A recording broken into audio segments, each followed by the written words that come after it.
नमस्कार, बहुत स्वागत है आप सभी का खबरों के सफर में। मैं हूं आपके साथ ज्योति यादव। तो बुलेटिन की शुरुआत करेंगे इस वक्त की खास खबर के साथ। वैशाली जिला के बिदुरपुर प्रखंड से जहां की तेजस्वी यादव बहुग्रामीण जिला पूर्ति योजना का उद्घाटन करने पहुंचे थे, तभी वहां से चेचर जाने के दौरान बिहार के उप मुख्यमंत्री तेजस्वी यादव के काफिले की गाड़ी को देखकर वहां मौजूद कुछ लोगों ने मोदी मोदी के नारे लगाना शुरू कर दिया। वहीं तेजस्वी यादव बहुग्रामीण जल पूर्ति योजना का उद्घाटन करने पहुंचे थे, जहां उनके ही विधानसभा क्षेत्र में मोदी जिंदाबाद के नारे लगे। वहीं बिंदुपुर तेजस्वी यादव के कार्यक्रम में बताते चले कि मोदी मोदी के नारे लगे हैं।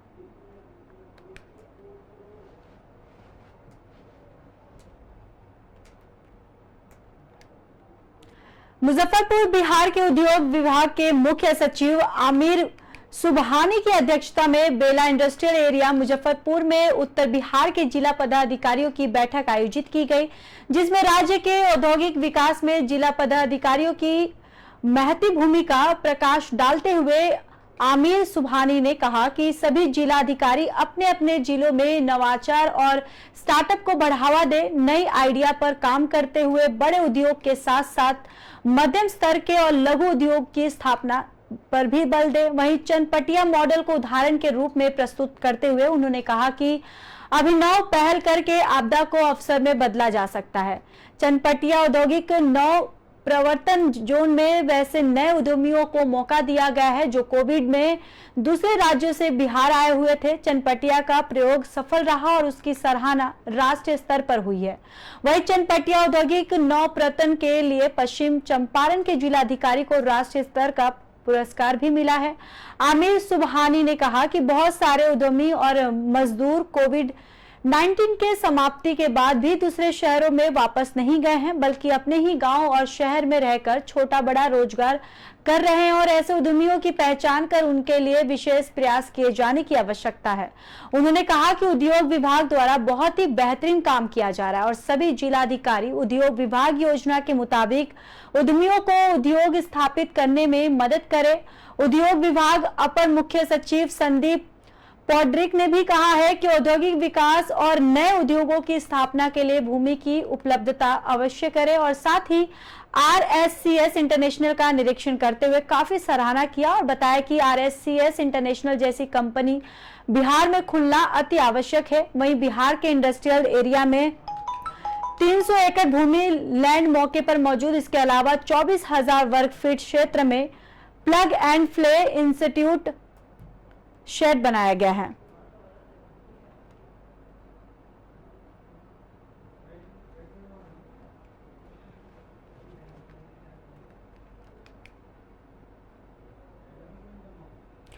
वहीं आज का दौर इस बात का गवाह है कि अधिकांश महिला व्यवसायों में सफलता के साथ आगे बढ़ रही हैं, जो उन्होंने पहले कभी नहीं देखा ना किया। महिला सभी स्तरों पर आगे बढ़ रही है और हर गुजरते दिनों के साथ खुद को हर क्षेत्र में बेहतर साबित कर रही हैं।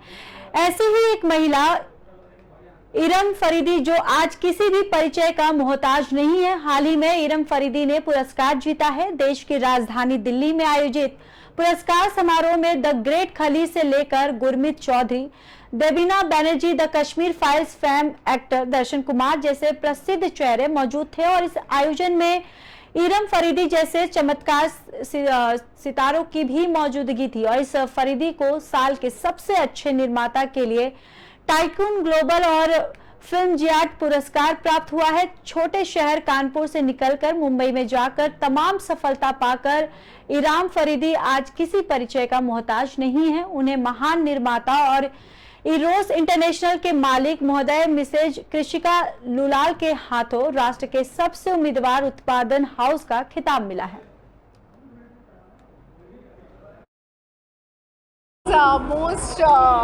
Most promising production house of the nation. Iram's entertainment ने बहुत बड़ी जर्नी तय की है अभी तक और वी मेड 3-4 फिल्म्स। अभी हमारी जो शादीबाज अभी प्री प्रोडक्शन में है। राइजिंग इंडिया से हमने अपना सफ़र स्टार्ट किया था। श्रृंगार बनाई, मीट मिर्ची चैंग बनाई। मीट मिर्ची चैंग आपके सामने अभी जल्दी आएगी। 21 इंटरनेशनल फिल्म फेस्टिवल में हम जीत के आए हैं और बहुत जल्द आपको OTT पे मिलेगी। और बहुत बड़ा स्ट्रगल, बहुत मेहनत करी और मैंने अपनी फिल्म से बड़ा प्यार किया है, तो उस प्यार की वजह से और मेहनत की वजह से आप मुझे टाइकून का ये आई थिंक सेकेंड अवार्ड है, I get this. So I'm so happy and so proud of me, of course, and my team। उनके बगैर पॉसिबल नहीं था। अपनी इस मेहनत के लिए आप किसको अपना प्रेरणा स्रोत मानते हैं? मैं अपनी मम्मी को मानती हूँ, ऑफ कोर्स। उनकी दुआओं के बगैर, दुआओं से बढ़ के कुछ नहीं होता है। तो मेरी मम्मी ने मेरे सारे स्ट्रगल को देखा, मेरी मेहनत देखी, मेरे अब बहुत कुछ उन्होंने देखा, तो उन्होंने अपनी बच्ची के लिए जो दुआ की, वो दुआओं ने मुझे यहाँ तक लाके खड़ा किया है। और हाँ, हमारे जो फैमिली फ्रेंड हैं हमारे, मिस्टर एचन सिंह, तो वहीं अब पलवल की बात कर लेते हैं, जहां पर लघु सचिवालय में जिला लोक संपर्क और परिवारवाद समिति का मासिक बैठक शुरू हुई है। बैठक में पहुंचे सहकारिता, अनुसूचित जाति और पिछड़ा वर्ग कल्याण मंत्री हरियाणा सरकार के डॉक्टर बनवारी लाल। और इस परिवारवाद मासिक बैठक में लोगों द्वारा 15 शिकायत रखी गई हैं, जिनका बैठक में निदान किया जाएगा। इस मौके पर जिला उपायुक्त नेहा सिंह, जिला पुलिस अधीक्षक लोकेंद्र सिंह के साथ पलवल के विधायक दीपक मंगला, हथीन के विधायक प्रवीण डागर के साथ जजबा पार्टी के जिलाध्यक्ष देवेंद्र सिंह सोरौत और बीजेपी के जिलाध्यक्ष चरण सिंह तेवतिया भी मौजूद रहे।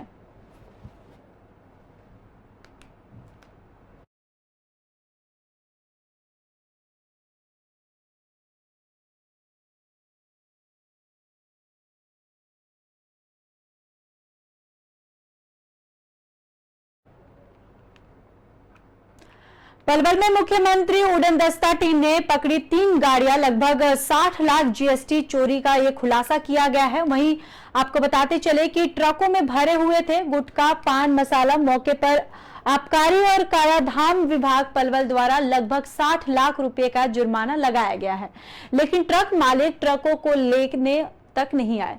होडल में सीएम फ्लाइंग ने जीएसटी चोरी के मामले में सामान से भरे 3 ट्रकों को कब्जे में लिया है। इनमें गुटखा, पान मसाला और आदि लोड किए गए थे और बाद में तीनों गाड़ियों में मिले सामान की अलग 2 लिस्ट भी तैयार की गई।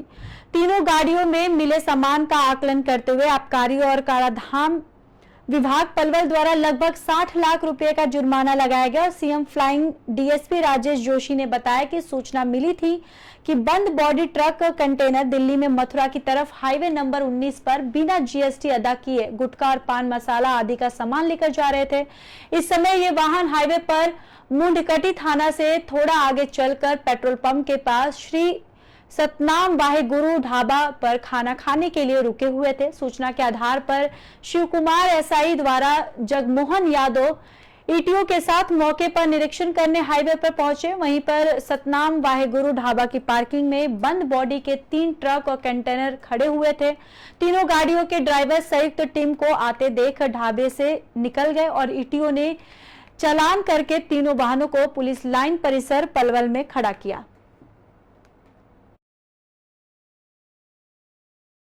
मुख्यमंत्री उड़न दस्ता फरीदाबाद की टीम के द्वारा एक गुप्त सूचना के आधार पर 29 मई को 3 कंटेनर ट्रक की इन्फॉर्मेशन थी कि इनमें बिना जीएसटी के सामान जा रहा है, पान मसाला वगैरह, जिस पे वो थाना गदपुर के एरिया में जब चेक किए गए तो एक होटल ढाबे पे जो ड्राइवर खाना खा रहे थे वो वहाँ से इधर उधर हो गए, जो नहीं मिले और उनकी वेट करते रहे। फिर 30 तारीख को उनको चालान कराया जीएसटी, जो डिपार्टमेंट वेट कर रहा था जॉइंट टीम का, तो उन्होंने फिर 30 को चालान करवा के और पुलिस लाइन पलवल में खड़े किए और 15 दिन के करीब उनकी इंतज़ार करते रहे, उनको सूचनाएं देते रहे। पर कोई ऑनर या कोई भी रिप्रेजेंटेटिव उनका जब नहीं हुआ तो शक हुआ कि इनमें कहीं कोई नशीला पदार्थ या कोई इलीगल कोई मटेरियल तो नहीं है, जिससे कि पलवल के उपायुक्त साहब से एक जो तहसीलदार हैं पलवल के तहसीलदार साहब को ड्यूटी मजिस्ट्रेट लगाया गया। और जब उन व्हीकल्स को ये 12 तारीख को, अभी 12/6 को जब चेक किया गया तो उसमें जीएसटी चोरी का जो सामान मिला लगभग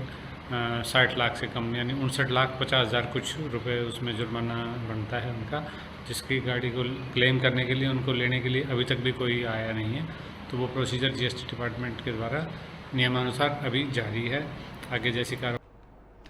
औरंगाबाद के नवीनगर प्रखंड में बडेम ओपी क्षेत्र के हरचंदपुर गांव के दलित टोला में गुरुवार की दोपहर आग लगने से आधा दर्जन दलितों के घर राख हो गए। आगलगी के कारणों का अभी तक पता नहीं चल रहा है और वहीं आगलगी में करीब 5 लाख की संपत्ति का नुकसान हुआ है।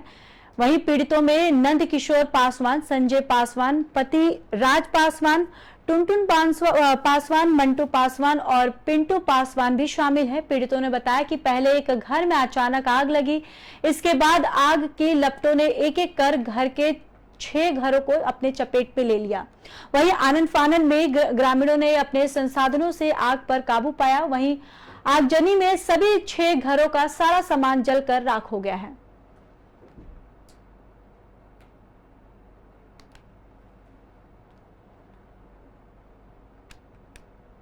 औरंगाबाद के ओबरा थाना के एक गांव की युवती को 2 नाव की सवारी करना यानी दो लड़कों से इश्क करना, मोहब्बत करना भारी पड़ गया। दरअसल दूसरे प्रेमी से बात करने से गुस्साए पहले प्रेमी ने प्रेमिका की गोली मारकर हत्या कर दी है। दरअसल घटना 6 जून की है। उस दिन पुलिस ने ओबरा थाना के एक गांव के बघार से युवती की हत्या कर फेंकी हुई लाश को बरामद की है और उस वक्त तो पुलिस को कोई सुराग नहीं मिला था, पर बाद में कड़ियां जुड़ती गई और पुलिस ने बुधवार को पूरे मामले को खोल रख दिया और मामले में पुलिस ने प्रेमी को गिरफ्तार कर लिया है। वहीं आपको बताते चले कि हत्या में सहयोग के आरोप में पुलिस ने प्रेमी के साथ उसके सगे भाई को भी धर दबोचा है। वहीं सख्ती से पूछताछ में प्रेमी ने गोली मारकर हत्या की वारदात को अंजाम देने की बात को स्वीकार कर ली है। गौरतलब है कि मामले की जांच के लिए पुलिस अधीक्षक स्वप्ना गौतम मिश्रा के निर्देश पर दाऊदनगर के अनुमंडल पुलिस पदाधिकारी कुमार ऋषिराज के नेतृत्व में एक विशेष टीम गठित की गई है और टीम में ओबरा थाना अध्यक्ष पंकज कुमार सैनी और अन्य भी शामिल है।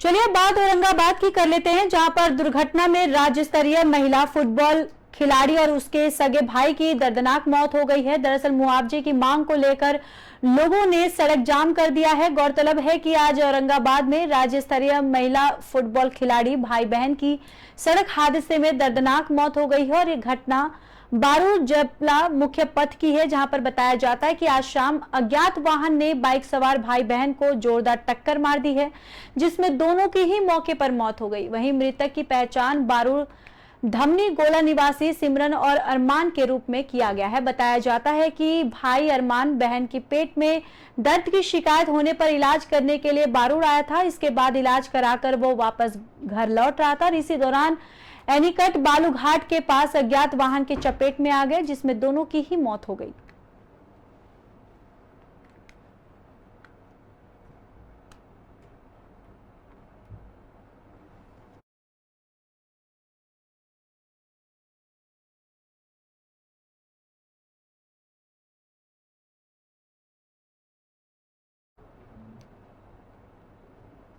तो वहीं बोकारो के हरला थाना क्षेत्र अंतर्गत वास्तेजी गांव के दामोदर नदी किनारे अवैध चुलाई शराब के अड्डे को लेकर आबकारी विभाग के द्वारा ध्वस्त किया गया, जहां से अवैध चलाई गई शराब 230 लीटर और जमा महुआ 9,800 किलो जब्त किया गया है और इस अवैध फैक्ट्री को भी ध्वस्त किया गया है। इस अवैध चलाई गई शराब के अड्डे का संचालन छोटू वरवाल पुलिस और आबकारी विभाग को देखते ही मौके से फरार हो गए। वहीं आबकारी विभाग द्वारा आरोपी के विरुद्ध अभियोग दर्ज किया गया। बताते चले कि बोकारो में लगातार अवैध शराब फैक्ट्री का भंडाफोड़ हो रहा है, जिसमें खासकर देसी जावा महुआ शराब फैक्ट्री के साथ साथ अंग्रेजी शराब फैक्ट्री का भी भंडाफोड़ हुआ है। आज सुबह गुप्त सूचना के आधार पर सहायक बोकारो के निर्देशानुसार हरला थाना क्षेत्र के अंतर्गत वास्तेजी गांव में जो दामोदर नदी किनारे पड़ता है, वहां पे अवैध चुलाई शराब का अड्डा को ध्वस्त किया गया है, जिसमें करीब करीब 230 लीटर जावा महुआ को जब्त किया गया है और करीब 9,800 केजी जो है तो जावा महुआ को विखंडित किया गया है, डिस्ट्रॉय किया गया। वहीं कैमूर में पुलिस ने लगातार जिला में 2 लूट कांड का खुलासा किया है। दरअसल 2 देशी कट्टा और 2 मोटरसाइकिल और मोबाइल और 1500 रुपए कैश के साथ लूट की घटना को अंजाम देने वाले 4 अपराधियों को पुलिस ने गिरफ्तार कर लिया है। सभी को मेडिकल जांच कराने के बाद जेल भेज दिया गया है। वहीं गिरफ्तार अपराधियों में रोहतास जिले के भोकरी गांव निवासी जितेंद्र यादव और पखनारी गांव निवासी कन्हैया यादव और नीतीश यादव और कुंद्रा गांव निवासी रोहित कुमार बताए जा रहे हैं, जिस पर कैमूर एसपी ललित मोहन शर्मा ने बताया कि मोहनिया और कुदरा में लगातार 4 मामले लूट के सामने आए हैं, जिसकी प्राथमिक कुदरा और मोहनिया थाना में दर्ज कराया गया है, जिसके अनुसंधान के लिए मोहनिया एसडीपीओ फैज अहमद खान के द्वारा एक टीम का गठन किया गया है, जिसके बाद वैज्ञानिक अनुसंधान से चारों को कुदरा थाने की पुलिस ने गिरफ्तार किया है, जिसके पास से 2 देशी कट्टा, 2 बाइक और 1500 रुपए और कैश भी बरामद किए हैं। हाल के दिनों में कुदरा और मोहनिया थाना अंतर्गत 3-4 लूट के मामले प्रतिवेदित हुए थे। इसमें पुलिस ने अनुसंधान किया और अनुसंधान के क्रम में फिर एक गिरोह का पर्दाफाश हुआ। एक अशोक यादव सरगना है गिरोह का, शिवसागर का रहने वाला है। तो करगढ़ और शिवसागर के कई अपराधी हैं, इस गिरोह के सदस्य हैं। इन लोगों के द्वारा ही लगातार ये अपराध किया जा रहा था। कैमूर पुलिस के द्वारा इस गिरोह का उद्भेदन करके कांड का उद्भेदन किया गया है। कुल 4 लोगों को गिरफ्तार किया गया है। गिरोह का सरगना भी फरार चल रहा है और अपराध में लूटी गई 2 मोटरसाइकिल, मोबाइल और ये 2 हथियार बरामद हुए हैं। सर, इनका और भी ऐतिहासिक मतलब अपराधी इतिहास है, चाहे दूसरे राज्यों में कांड करते हैं इसका? कई कांड हैं इनके खिलाफ। सासाराम में भी ये वांछित हैं, वहाँ के थानों में कई केसेस वांछित हैं। अभी इनका आपराधिक इतिहास खंगाला जा रहा है, उसके बाद इनको उसमें भी रिमांड किया। सर, पूछताछ में क्या बताया है सर? ये तो सभी खबर सहरसा से, जहां तेज रफ्तार डीजे वाहन ने 30 वर्षीय युवक को टक्कर मार दी है, जिसमें युवक की दर्दनाक मौत हो गई है। वहीं आपको बताते चले कि डीजे पिकअप अनियंत्रित होकर पलटने से सवार 18 वर्षीय युवक की इलाज के लिए जाने के दौरान रास्ते में ही मौत हो गई है। दरअसल नौहट्टा थाना क्षेत्र के शाहपुर में एक शादी समारोह समाप्त होने के बाद अहले सुबह वापस आ रहे थे और रफ्तार डीजे वाहन ने 30 वर्षीय युवक को ठोकर मार दी। युवक को ठोकर लगने की वजह से युवक की मौके पर ही मौत हो गई है। दरअसल युवक की पहचान सुभाष कुमार और मोहनपुर वार्ड नंबर 9 के रहने वाले बताए जा रहे। ठोकर मारने के बाद डीजे चालक बड़ी तेजी से भागने में कुछ देर जाने के बाद गाड़ी अनियंत्रित होकर एकार्ड के पास गाड़ी पलट गई, जिसमें पिकअप पर सवार कटिहारी निवासी शंभू महतो के पुत्र 18 वर्षीय चंदन कुमार के ऊपर जनरेटर गिरने से बुरी तरह से घायल हो गया है।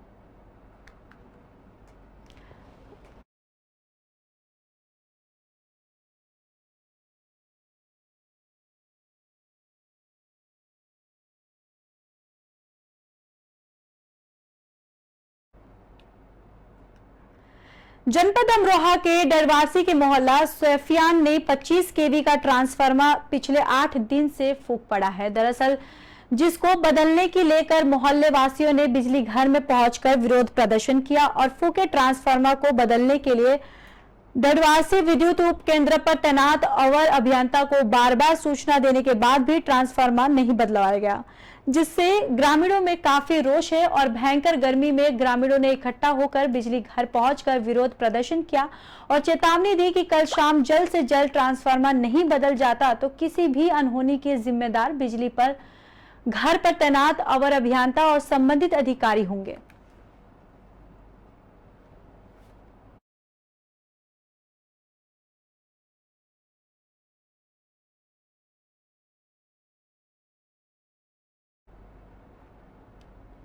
वहीं ब्लॉक मुख्यालय पर लाखों की लागत से बने शौचालय पर लटके ताले, ब्लॉक अधिकारियों पर भ्रष्टाचार के आरोप लगे हैं। दरअसल ग्राम प्रधान संघ ने ब्लॉक मुख्यालय पर धरना प्रदर्शन किया और खंड विकास अधिकारी कार्यालय पर तालाबंदी, ब्लॉक अधिकारियों के खिलाफ लामबंद हुए। ग्राम प्रधान ब्लॉक सभागार में लगे कूड़े का अंबार। अमरोहा जनपद के धनौर ब्लॉक का ये पूरा मामला बताया जा रहा है। लाखों की लागत से बने शौचालय पर लटके ताले और ब्लॉक अधिकारियों पर भ्रष्टाचार के आरोप लगे हैं। प्रशासन क्या है, एक मासिक मीटिंग होती है हमारी, 1 महीने के अंदर एक मीटिंग होती है। हमने इन्हें ब्लॉक वालों को पूछा दे दी थी कि फला 15 तारीख को हमारी 10:30 बजे से मीटिंग है। अब हम मीटिंग हॉल जो इन्होंने मीटिंग हॉल है, पहली बात तो उसके 10:30 बजे 11 बजे तक ताले खोल ले। ताले खुलने के बाद उसके अंदर गंदगी इतनी, चारों तरफ की विंडो टूटी पड़ी है, वहाँ कुर्सियों के ऊपर बंदों ने पोटी कर रखी है, मतलब इतनी गंदगी वहाँ। इनसे कहने के बाद भी इन्हों के कान पे जूं नहीं चली। मजबूरन हम यहाँ नीचे बैठे ब्लॉक के सामने, 1 घंटे का इन्हें टाइम दिया था, घंटे होगा 2.5 में बैठे हुए थे। इन पर कोई भी किसी तरीके इन्होंने कोई भी हमारी बात नहीं मानी बिल्कुल भी। जब ये पंखों के फिलहाल इस बुलेटिन में मेरे साथ बस इतना ही। मुझे दीजिए इजाजत। नमस्कार।